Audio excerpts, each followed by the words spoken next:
¿Qué tal, chicos? Muy buenos días, ¿no? Muy buenos días. Un gusto estar nuevamente frente a ustedes.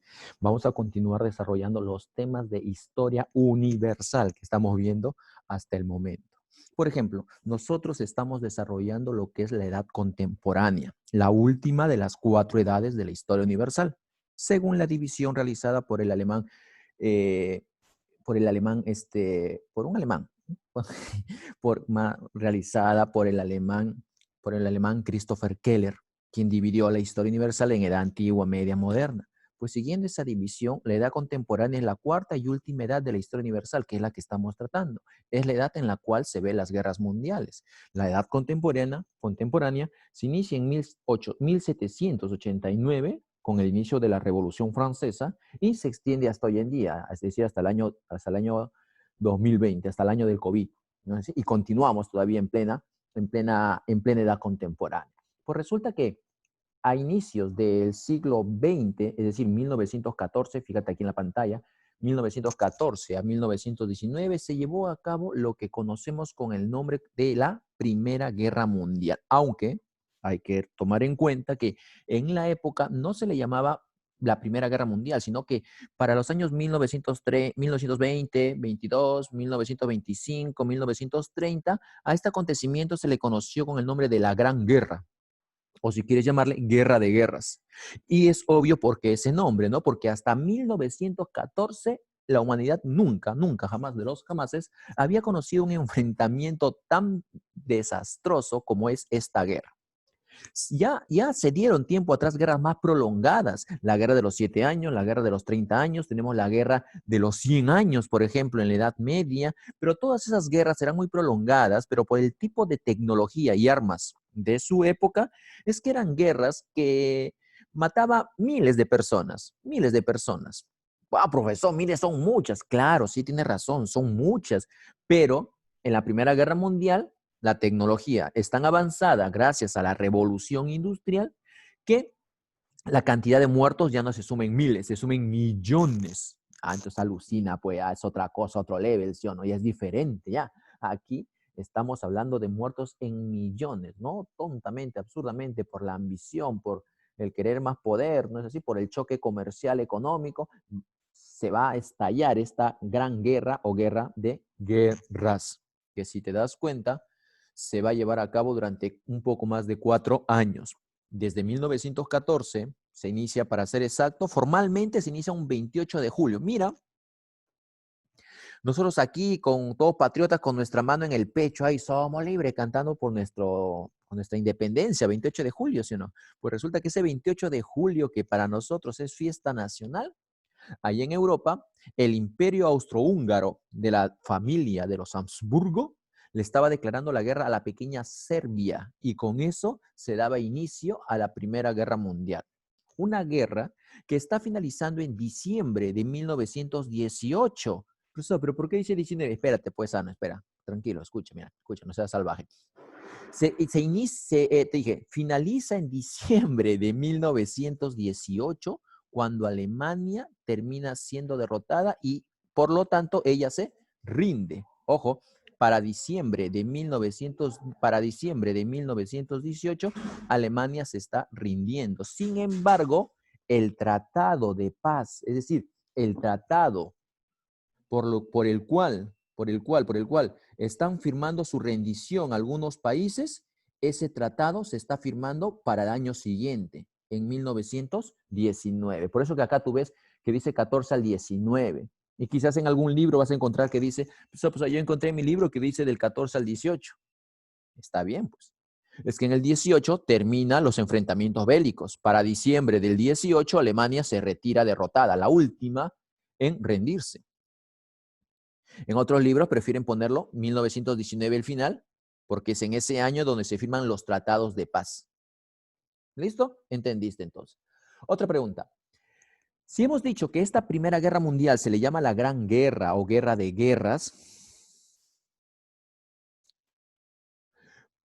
¿desde cuándo se le empieza a llamar Primera Guerra Mundial entonces? ¿Te das cuenta desde cuándo, no? Claro, pues se le empieza a llamar Primera Guerra Mundial desde que después de que surge la Segunda Guerra Mundial, ¿sí o no? 20 años después, en 1939, estalla la Segunda Guerra Mundial. Por lo tanto, para diferenciarla, ¿no? Ahí en adelante recién se le va a llamar Primera Guerra Mundial a del 14 del 19 y Segunda Guerra Mundial a la que empieza en el 39 hasta el 45. ¿Okay? Una más monstruosa que la otra, la segunda va a ser mucho peor. Si la primera ya fue toda una desgracia este enfrentamiento, la primera, la segunda lo va a hacer mucho peor todavía, ¿sí? Mucho peor va a ser la segunda. Pero bueno, vayamos por partes, como dijo Jack el descuartizador, vayamos por partes. En esta Primera Guerra Mundial vamos a ver que van a chocar las potencias industrializadas de Europa, los más poderosos. Llámese Inglaterra, llámese Francia, estamos viendo Austria-Hungría, estamos viendo Alemania, estamos viendo a Rusia. No, Perú no sé Perú no. Perú no está para estas guerras, pues hijo, no. Perú es otro level, pues Perú está para guerras intergalácticas, ¿no? para eso, ¿no? Lo mandamos con, no sé, con el Voyager, el Enterprise, ¿no? Son naves espaciales, ahí se va Perú. Pero esta es una guerra a nivel mundial, a nivel local. No, el Perú no está para enfrentarse bélicamente. ¿No? Quizás apoyar económicamente, no, tampoco. Apoyar con materia prima, sí, eso sí, con materia prima, sí. ¿Listo? Entonces, aquí se enfrentan las grandes potencias de Europa.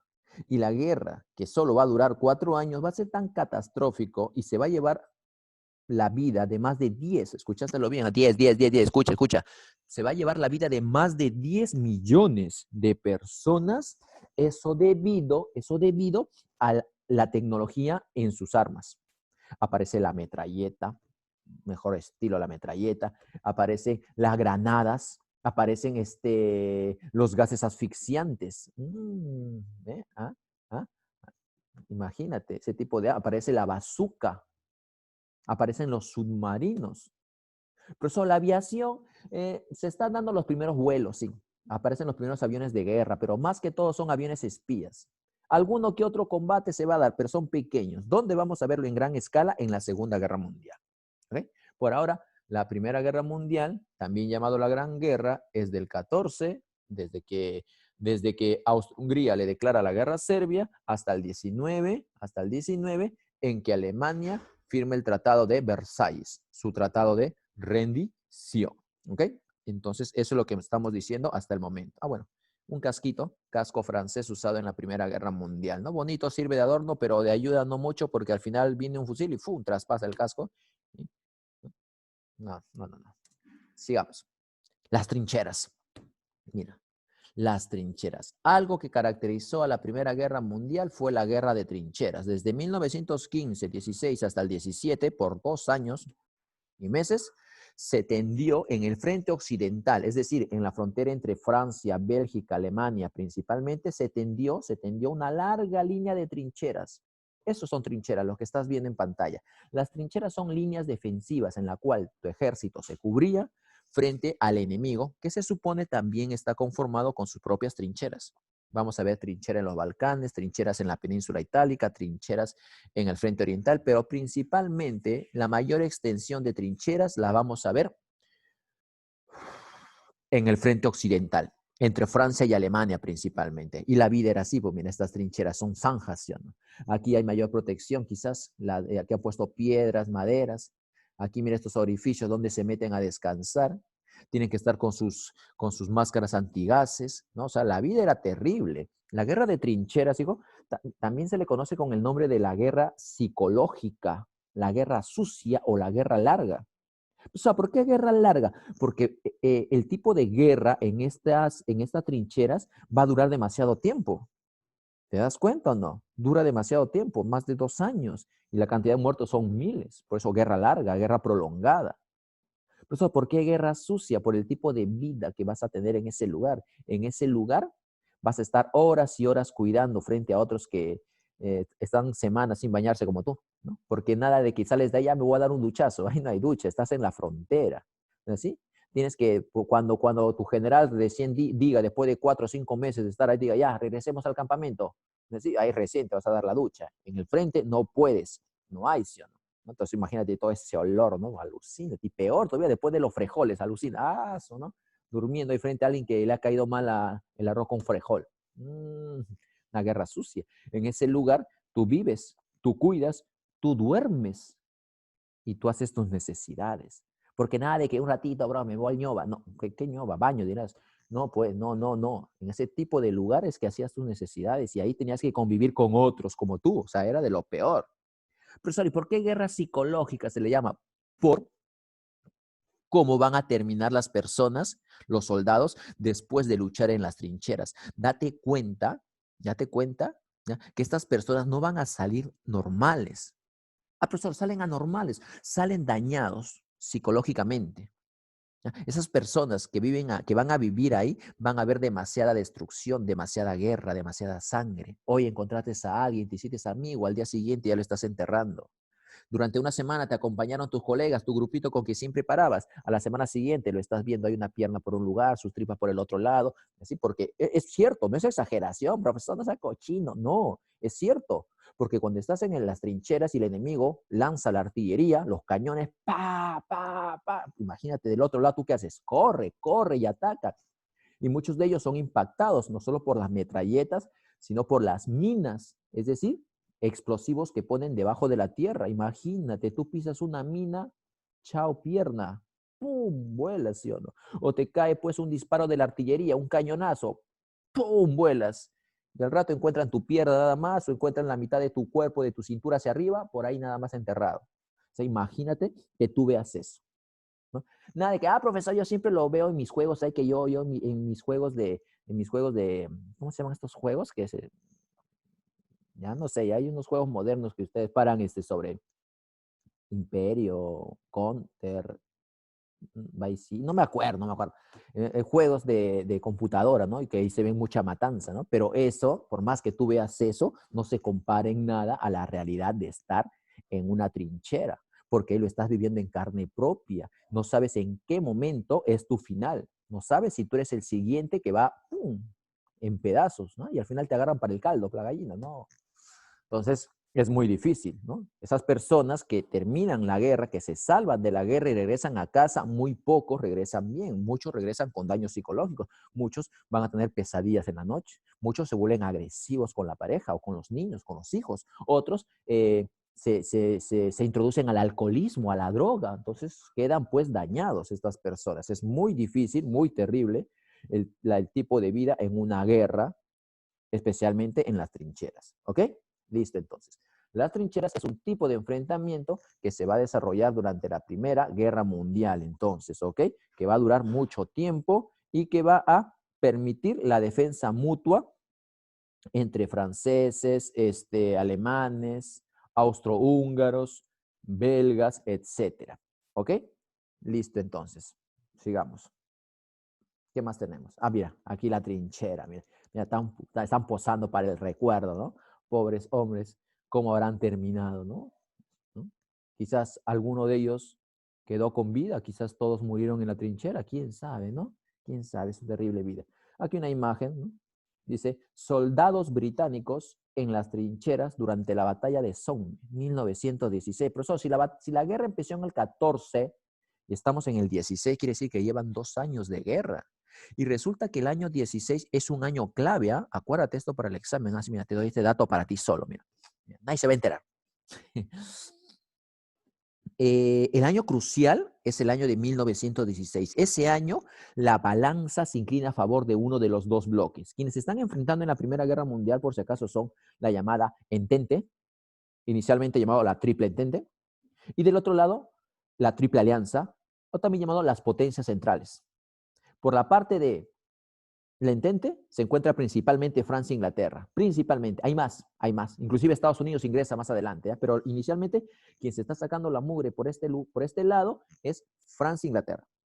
Mientras que por el frente de las potencias centrales se encuentran Austria-Hungría, Alemania principalmente. Luego van a sumarse otros países más. ¿Ya? El punto está de que para 1916 la balanza se inclina un poco a favor de la Entente, del bloque de Inglaterra y Francia. Están empezando a tener algo de ventaja. Profesor, ¿ellos van a ganar? Si van a ganar, lo van a hacer a la larga. Falta muchísimo todavía. ¿Ok? Sí, muchísimo todavía va a faltar.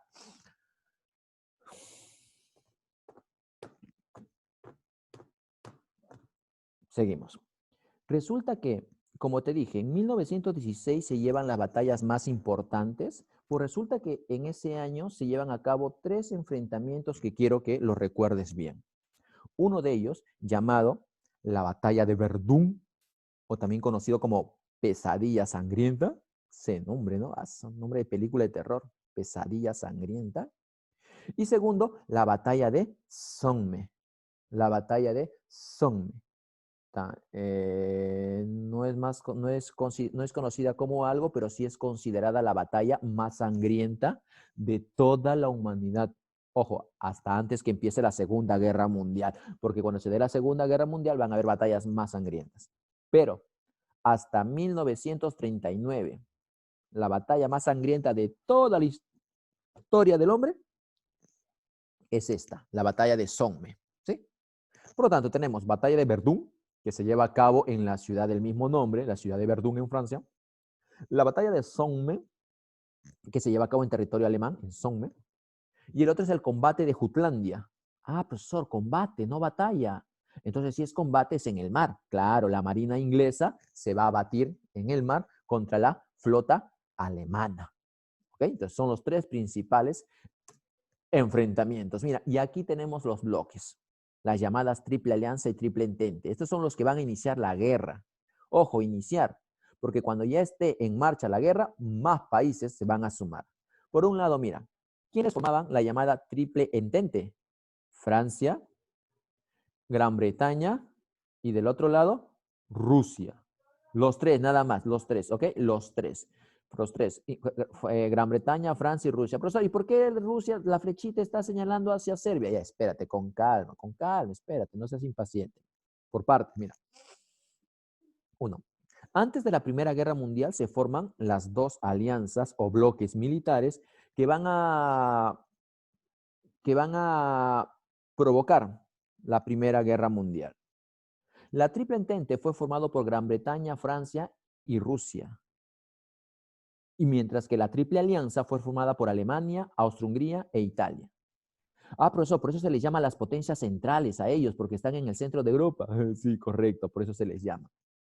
¿Y a ellos cómo se les llama? ¿La Entente? Sí, pero también se les llama los aliados.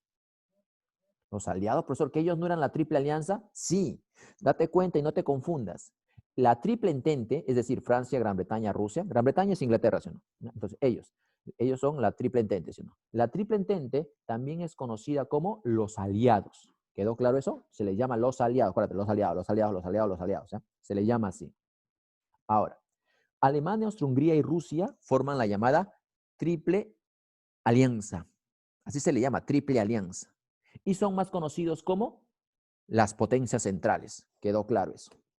¿Cuándo se forman estos 2 bloques militares?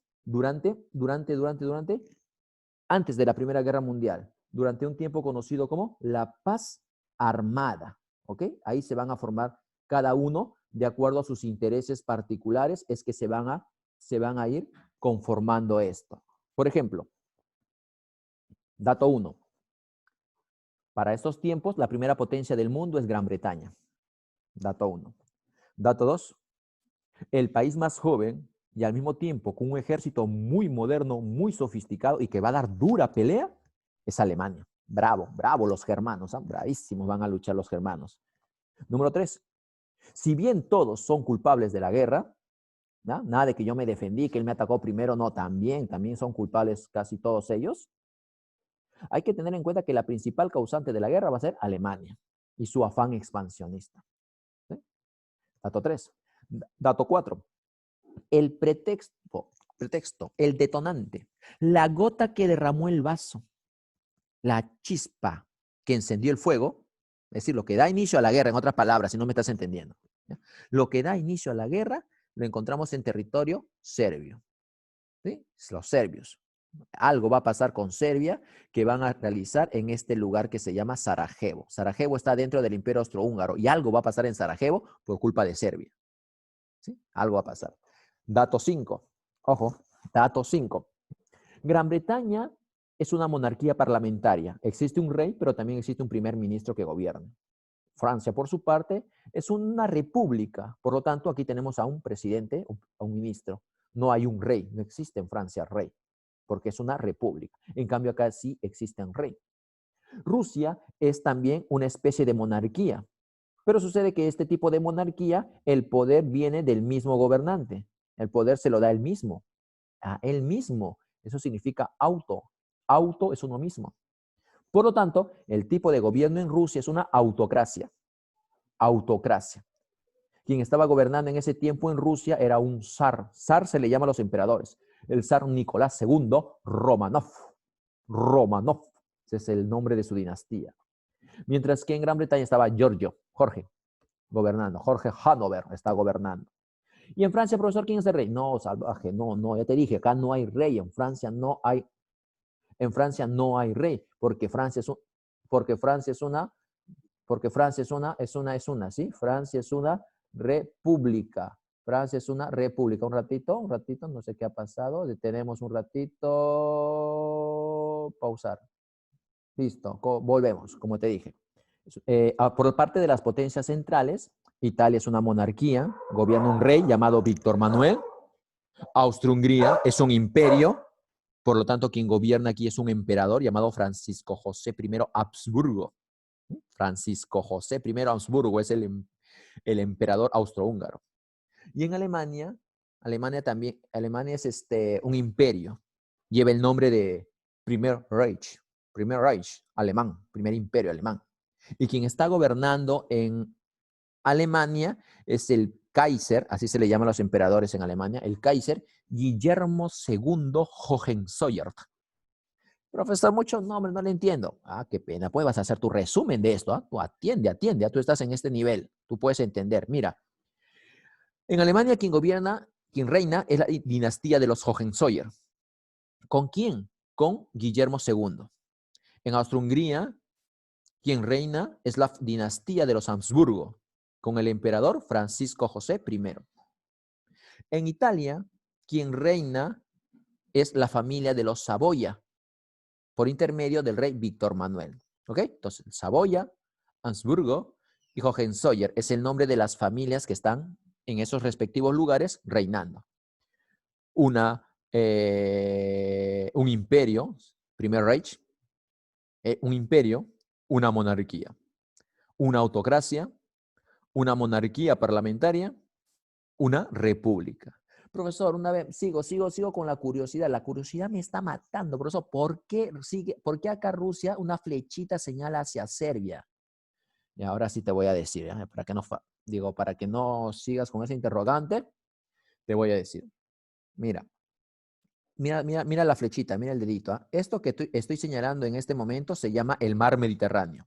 ¿Sí? Todo lo que está aquí de blanco es un gigantesco mar llamado el mar Mediterráneo. Mira, todo lo que está aquí de blanco. Bueno, por lo que veo, todo lo que está en la pizarra de blanco es el mar. ¿Ya? Todo lo que está en la diapositiva, perdón, de blanco es el mar. Sucede que esta parte, este mar se llama, este mar se llama el mar Mediterráneo. ¿Ok? ¿Sí? Se llama el mar Mediterráneo. Sucede que este es el continente de Europa, obvio, ¿no? Sí, qué vivo el profe. Obvio que es Europa. Y esta parte de Europa Oriental, mira, esta parte de acá se llama los Balcanes. Los Balcanes. Y Balcanes. Y sucede que en los Balcanes existe una serie de pequeños países balcánicos. Una serie de pequeños países balcánicos. Entre ellos, ¿a quién tenemos? Por ejemplo, tenemos a Grecia, que se encuentra acá, mira, un ratito, esta acá, aquí es Grecia. Se encuentra Grecia acá, Grecia. Por aquí tenemos a Rumania y Bulgaria. ¿Sí? Por aquí tenemos a Serbia. Por aquí tenemos a Serbia, que viene a ser otro de los estados. ¿Listo? Y esta parte es del Imperio Austrohúngaro. Esta partecita es de ellos. ¿Ok? ¿Listo, chicos? Entonces, se entiende hasta ahí. ¿Se entiende? Esto es los Balcanes. Ahora, ¿qué es lo que sucede? Una de las causas de la Primera Guerra Mundial era la ambición de Austria-Hungría y también de Rusia, de ambos, de dominar los Balcanes. Quieren dominar toda esta región. O sea, ¿pero por qué? Si ellos ya son gigantes, ¿para qué quieren más tierras? ¿Ah? ¿Qué abusivos son? No, hijo. Lo que sucede es que si dominan los Balcanes, tienen mayor acceso, tienen mayor salida a este mar, al mar Mediterráneo, ¿ok? Al mar Mediterráneo. Sucede que el mar Mediterráneo es una vía indispensable para el comercio internacional. Por lo tanto, si ellos quieren acrecentar su comercio y con ello su economía, entonces quieren dominar los Balcanes. Eso quiere Austria-Hungría. Poco a poco está avanzando. Pero eso choca con los intereses de Rusia. Rusia también quiere los Balcanes. Conclusión, Rusia se va a convertir en la protectora de este país de los Balcanes, de Serbia. Es su protector. Por eso que señala la flechita. No es su aliado, como lo es Inglaterra o Francia, Gran Bretaña o Francia, no, sino es al que protege. Y Rusia recuerda que no hace por buena gente, sino porque Rusia también quiere dominar los Balcanes, ¿ok? Aquí lo que está en juego es dominar los Balcanes y con ello mayor salida al mar Mediterráneo, ¿ok? Espero que hasta ahí hayas entendido. Dos bloques militares, la Triple Entente y la Triple Alianza. La Triple Entente, formada por Gran Bretaña, Francia y Rusia. La Triple Alianza, formado por Alemania, Austria-Hungría e Italia. La Triple Entente, también conocida como los aliados. La Triple Alianza, también conocida como las potencias centrales. De estos principales agentes que van a participar, tenemos una república, que es Francia, tenemos una autocracia, que es Rusia, tenemos dos imperios, el austrohúngaro y el alemán, sino que el alemán es un imperio, pero con el nombre de Reich, el primer Reich alemán, y dos monarquías, Italia y Gran Bretaña. ¿Qué más hemos dicho? Que la primera potencia del mundo en ese tiempo es Gran Bretaña. ¿Qué más hemos dicho? Que la principal culpable de la guerra es Alemania. La principal potencia, Gran Bretaña. Principal culpable de la guerra, Alemania. ¿Qué más hemos mencionado? Que una de las causas para la guerra es el interés de Austria-Hungría y Rusia por dominar los Balcanes. ¿Qué cosa más hemos dicho? Que en Gran Bretaña, perdón, Chepi, se escapó, no, spoiler. Ya, ahora sí. Que en Gran Bretaña quien está gobernando es la dinastía Hanover, los reyes. En Rusia, los Romanov. En Austria-Hungría, los Habsburgo. En Italia, los Saboya. Y en Alemania, los Hohenzollern. Profesor, ¿y por qué no en Francia? Ya pues, ya te dije, Francia no es una monarquía, no es un imperio, ahí no hay una familia que gobierna y que luego le pasa el poder al hijo y luego del hijo al otro, a su nieto, no hay. Francia es una república, por lo tanto se elige por elecciones a su gobernante, ¿ya? No se forman dinastías en una república. Listo. Acabemos. Causas de la Primera Guerra Mundial. La causa principal es el imperialismo económico, la búsqueda de mercado y la fuente de materia prima. La primera potencia del mundo en ese momento te dije que era Gran Bretaña o Inglaterra, por lo tanto ella controla muchos mercados del mundo. Tiene muchas colonias en el África y en el Asia, es decir, lugares que domina fuera de su territorio. Y de esas colonias lo que saca es materia prima. Y luego de que produce, ¿no? Luego de que elabora sus productos Gran Bretaña, ya que es un país industrializado, produce en gran cantidad, luego los vende en esas colonias. Es decir, lo utiliza de mercado.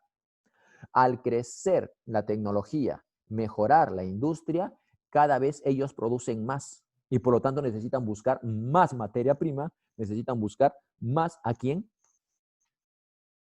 ¿Más a quién? ¿Más a quién? Más a quién vender. Necesitan buscar mercado. Pero sucede que va a llegar un momento en el cual ya todos los lugares conocidos del mundo ya están dominados. Menos América. América es libre ya. No vais a pensar, nosotros estamos en virreinato, no. Estamos en 1914, en el Perú nos estaba gobernando, el señor en 1914 nos está gobernando hasta a Guillermo Billinghurst, ¿ya? Justamente en el 14 a Guillermo Billinghurst le está dando un golpe de Estado el general Óscar Benavides. ¿Sí? El efímero militarismo se le llama en historia del Perú. Es otro nivel, pues. ¿Ya? Por lo tanto, América es libre. En cambio, los países africanos, los pobres africanos, miren, Los países africanos y los países asiáticos, falta 10 minutos. Los países asiáticos, muchos de ellos estaban dominados por los europeos, ya que ellos tienen armas modernas por la revolución industrial. La revolución industrial es la que le da las armas modernas, ¿no? La metralleta, el submarino, la granada, los gases asfixiantes, la bazooka, ¿no? Todo ese tipo de armas, ¿no? Por lo tanto, ¿qué decía? ¿Qué decía? ¿Qué decía? Entonces, estos países salen a buscar mercado, conquistar más colonias para arrebatarle su materia prima. Pero cuando llega un momento en el cual ya no hay más territorio que conquistar, entonces se empiezan a ver las caras entre ellos, ¿sí o no? Ahora, ¿qué hacemos? Caballero, intentar quitarle colonias a mi vecino. Por eso que surge rivalidad entre ellos para quitarse colonias. No solamente eso, Gran Bretaña es la principal y su crecimiento económico está siendo amenazado por el crecimiento de Alemania, la más chiquilla, la más joven, te dije de todas, que había nacido recién.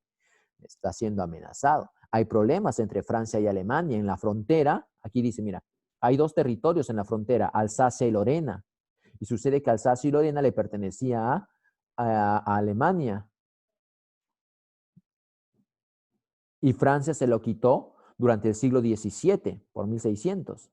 Ahora, Alemania lo que quiere es recuperar Alsacia y Lorena. Profesor, ¿y por qué tanto por Alsacia y Lorena si de 1600 a 1900 ya pasaron como 300 años? Ya fue, ya Alsacia y Lorena ya es francés, tanto tiempo. Lo que sucede que esas provincias que están en la frontera entre Francia y Alemania son ricas en materia prima, pues, pensando, pues, tienen carbón, por ejemplo, indispensable como materia prima para la revolución industrial. Es muy requerido, por lo tanto, Alemania quiere recuperar Alsacia y Lorena, número 1. Número 2, nos vamos a los Balcanes. Mira qué dice acá, Bosnia-Herzegovina. Aquí hay otro problema, y este problema es mucho más delicado, porque en los Balcanes algo que late bastante es el nacionalismo serbio, el nacionalismo bosnio, el nacionalismo griego. Entonces, su nacionalismo hace que choquen entre ellos y muchas veces rivalicen con otros que están fuera de los Balcanes. Sucede que Bosnia-Herzegovina no comparte el mismo pasado, la misma cultura que el Imperio Austrohúngaro, pero están dominados por los austrohúngaros. ¿Qué cosa es lo que quieren los bosnios? Quieren separarse de Austria-Hungría. Si fuera con ayuda de Serbia, no importa, pero queremos separarnos del Imperio Austrohúngaro. Es obvio que la pequeña Bosnia no va a poder ante el gran Imperio Austrohúngaro. Entonces, ¿qué va a pasar? Van a surgir grupos terroristas. Hay un grupo terrorista de origen serbio llamado La Mano Negra. ¿Me escuchaste bien o no? La Mano Negra. Pues resulta que la Mano Negra, que es un grupo terrorista de origen serbio, va a realizar algunos atentados aquí en Bosnia, pero no contra los bosnios, sino contra la dominación austrohúngara. Para ser más preciso, se van a atrever a matar, a asesinar a Francisco Fernando. Ahora, si tú me preguntas, pues, ¿quién es ese? Francisco Fernando, sí, Nandito. De cariño, Nandito, Francisco Fernando. Sucede que Francisco Fernando es el archiduque. Ya, con eso no me entendiste nada, ¿no?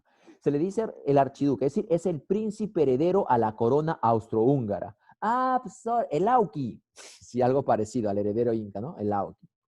El que estaba como emperador del imperio austrohúngaro era Francisco José I. Su hijo se llama Francisco Fernando. ¿Ok? Su hijo se llama Francisco Fernando. Y resulta que Francisco Fernando va a ser asesinado en Bosnia por un grupo terrorista de origen serbio. ¿Ya te vas dando cuenta, no? Profesor, por eso es que el 28 de julio de 1914, como usted dijo hace un rato, el Imperio Austrohúngaro le declara la guerra a Serbia. Así es, correcto. Eso es lo que da inicio a todo. Y justamente, como Austro-Hungría le declara la guerra a Serbia, tú ya sabes quién salta a defender a Serbia. Flechita, flechita, flechita, flechita, flechita, los rusos, ¿no? Profesor, ¿y por qué Rusia la va a apoyar? Porque Rusia también quiere los Balcanes, ¿o no? A Rusia no le conviene que Austro-Hungría se expanda más y conquiste Serbia, ¿sí? Por eso Rusia dice, momentito, yo le entro acá, dice. Y va a defender a Rusia. Eso lo vamos a ver poco a poco. Ahora terminemos con las causas. Aquí nos quedamos, mira. Causa de la guerra. El imperialismo económico. Búsqueda de mercado y fuente de materia prima, ya lo sabes. 2. El espíritu nacionalista europeo. Principalmente el paneslavismo, ¿Qué es el paneslavismo? El paneslavismo es decir, el nacionalismo de origen balcánico, los que están acá. El nacionalismo serbio, el nacionalismo bosnio, es ahí que provocan el conflicto, ¿no? Al matar al heredero a la corona es un rechazo hacia los austrohúngaros. Ese es parte del nacionalismo. ¿Y qué más dice? El pangermanismo, claro, el nacionalismo alemán, pues. ¿Ya? ¿Qué más hay? Un ratito acá, este Firulais está... Para que se voy a Firulais. Otra causa, conformación de bloques antagónicos. La Triple Alianza y la Triple Entente que se formaron rivalizan mucho entre ellos, territorialmente, por las colonias, debido a su crecimiento económico, y con todo eso es que van a chocar los bloques contrarios. La crisis producida desde 1905 a 1914 durante la paz armada. ¿A qué se refiere? Que durante esos años hubo roces, fricciones, tensión entre las grandes potencias. Como quien dice, intentos, amagues. No sé si tú has visto, así muchas veces hay ese bravucón ese que se quiere pelear con su compañero y dice, ¿qué va a pasar? ¿Qué va a pasar? A ver, ven. Y al final no se pelean. ¿Qué va a pasar? Y al final no se pelean. ¿No? ¿Has visto eso o no? ¿No? Muchas veces hay los gallitos que se hacen, que se quieren pelear y al final no pasa nada. Es lo que pasó. Entre 1905 y 1914 hubo mucho roce entre Francia, Inglaterra, Alemania principalmente. Parecía que iban a chocar, parecía que estallaba una guerra, pero todo quedaba en tensión nada más. A eso le llamamos la crisis. Listo, chicos, entonces por hoy vamos a quedar hasta ahí. ¿Qué hemos explicado hoy? Dato 1, que la Primera Guerra Mundial se le conoce también como la Gran Guerra y se inicia en 1914 y finaliza con el Tratado de Versalles en el año 19. ¿No es así? Eso. Luego hemos mencionado que parte de esta guerra son las llamadas guerras de trinchera, conocida como guerra psicológica, guerra larga, que se va a llevar a cabo principalmente en el frente oriental, ¿no? Este tipo de trincheras, los bloques antagónicos, la triple alianza, perdón, la triple entente, y ellos la triple alianza. Lo que tú vas a hacer ahora, después de las causas, es hacer un esquema de todo lo que hemos explicado en este tiempo de clase. Hasta aquí estamos llegando hoy. La segunda clase, vamos a ver Primera Guerra Mundial, parte 2, y ahí vamos a ver cómo, escucha, y ahí vamos a ver cómo se detona, explota la guerra mundial y cuáles son los principales enfrentamientos. Por hoy nos estamos quedando hasta ahí, chicos. Espero que hayan entendido, que hayas retenido lo que hemos dicho. A trabajar ahora, chicos. Nos despedimos. Hasta luego, chicos. Hasta luego. Listo.